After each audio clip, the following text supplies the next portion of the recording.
there. It's a beautiful time of the year, isn't it? Halloween. A time for candy, spooks and horror cheer. I love every second, minute, hour and day of it. Anywho, I have a story for you little boys and girls. It's about a little boy by the name of Zane. He is a boy of muted speech, meaning he rarely speaks. His eyes are a grey sort of pigment, which makes him the odd one out.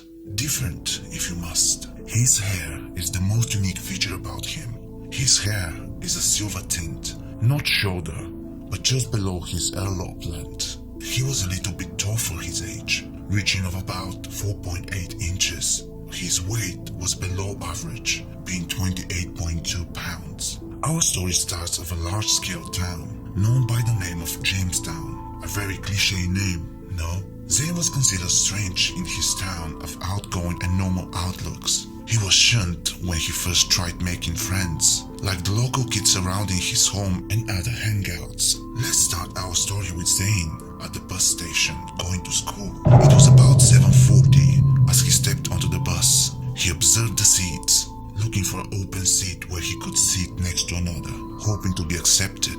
As he stepped forward, a small little blonde by the name of Esmeralda moved her back to the empty space next to her, exchanging a rather rude scold to him. Zane continued down the alley of the bus, looking for another seat. A rather big boy named Henry laid his feet into the empty space on his seat, laughing at Zane and speaking in a rude voice stating, "This is a normal kids-only seat, freak." Zane looked at him with an emotionless look as he shrugged and continued down the alley once more in search of a seat. He finally found a seat at the back of the bus. It was a one-person only seat, and surprisingly, it was not occupied. He quickly set down his small, slightly rushed backpack on the ground and he took the seat. Noticing it was slightly uncomfortable, he stared out of the window as the bus drove on through the town, finally reaching the school building, Jamestown Elementary School. He stepped out after the kids ahead of them. He noticed they were discussing his looks and giggling at him, mocking him. He examined the school building and saw it was almost brand new.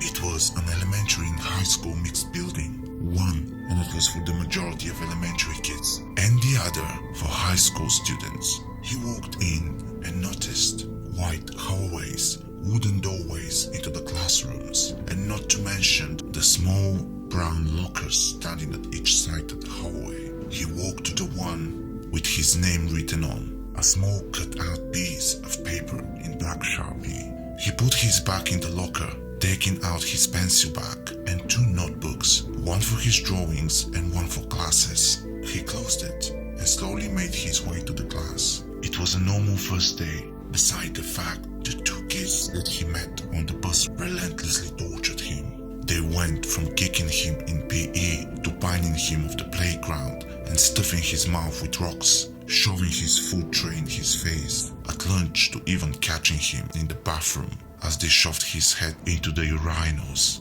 Zane was a muted and usually civilized child, but one day a side of him emerged that he never had before. Love. Zane met a little girl named Mia. She was a short girl with dark hair that passed her shoulders. Halfway down her back, her eyes glowed a shade of green that shone like newly shined emerald. She was the kindest to Zane. Despite his features and muted nature, Mia and Zane spent a lot of time together. Mia talked to Zane about her pets, her parents, her favorite music and hobbies, and she never minded his muted nature.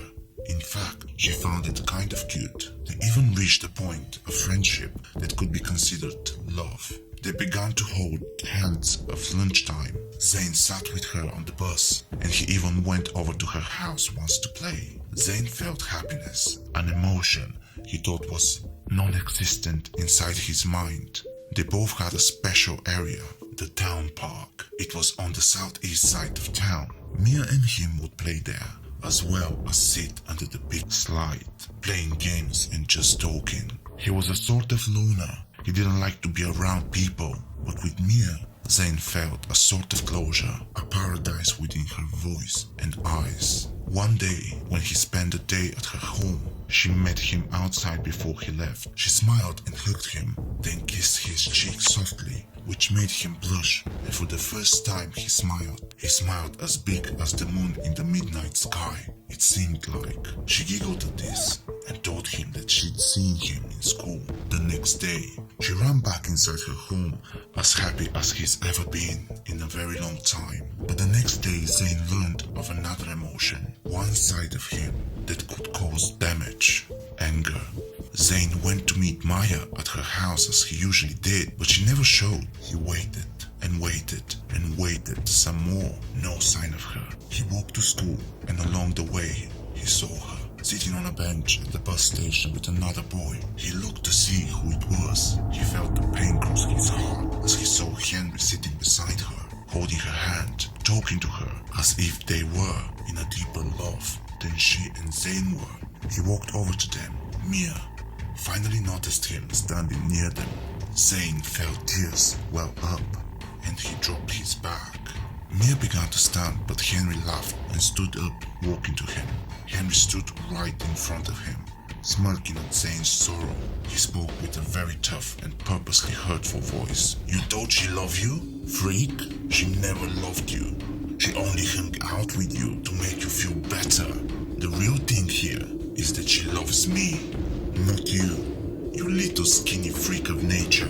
You couldn't attract a girl unless she was blind, deaf, or just plain stupid. Zane heard this. He heard it well. His heart turned hard. His head swirled with emotions.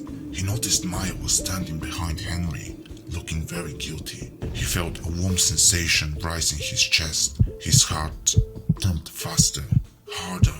His eyes began to open up as his breathing quickened. His hands bowed up in fists. Henry laughed some more as he knew, oh yes, he knew he was getting to Zane. However, his mistake was that he thought Zane wouldn't hurt him.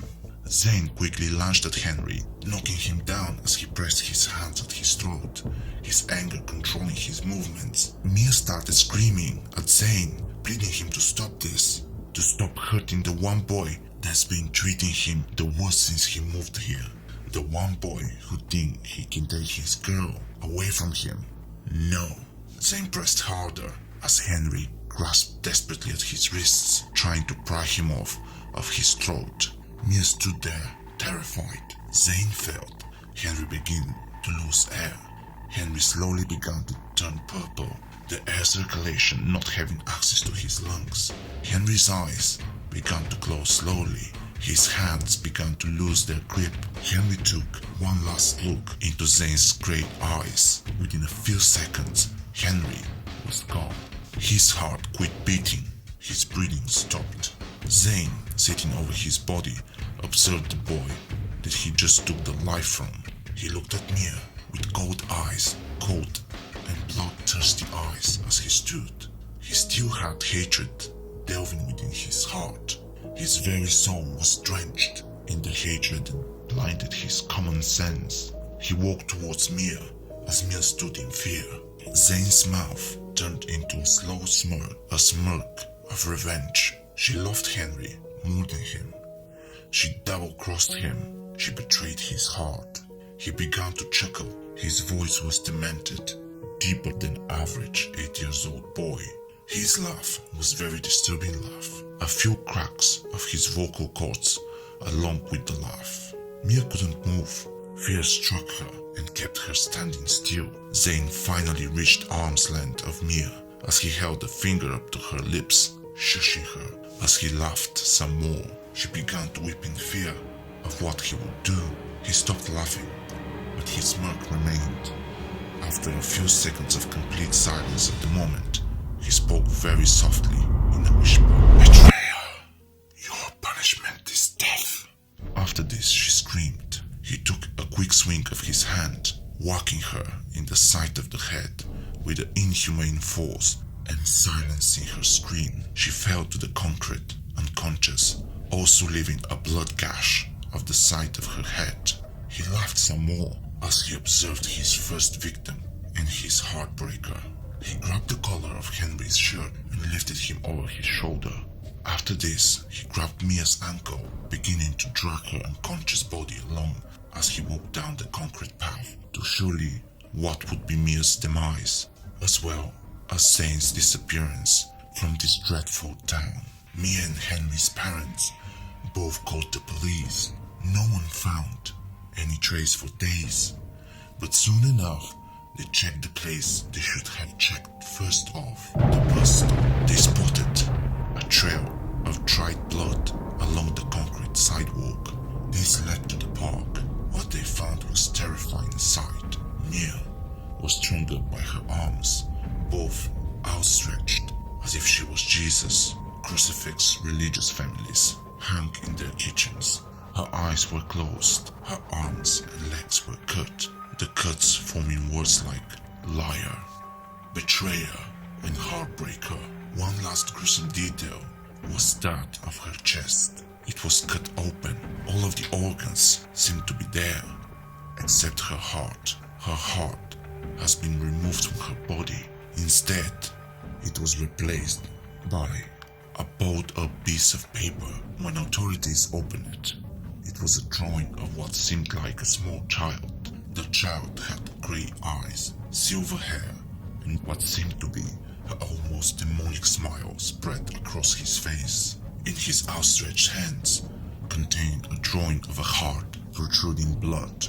Finally, at the top of this very disturbing drawing was a sentence written in what seemed like a blood. It read, "Love is a lie." Authorities were baffled, but the child on the photograph was never seen, never heard from. Kids told them it was a boy named Zane. Same with the teachers. They never caught the little boy. His vengeance was brutal, but the moral of the story: never betray one's feelings. Never take more than what you need. One is enough. One is most definitely enough.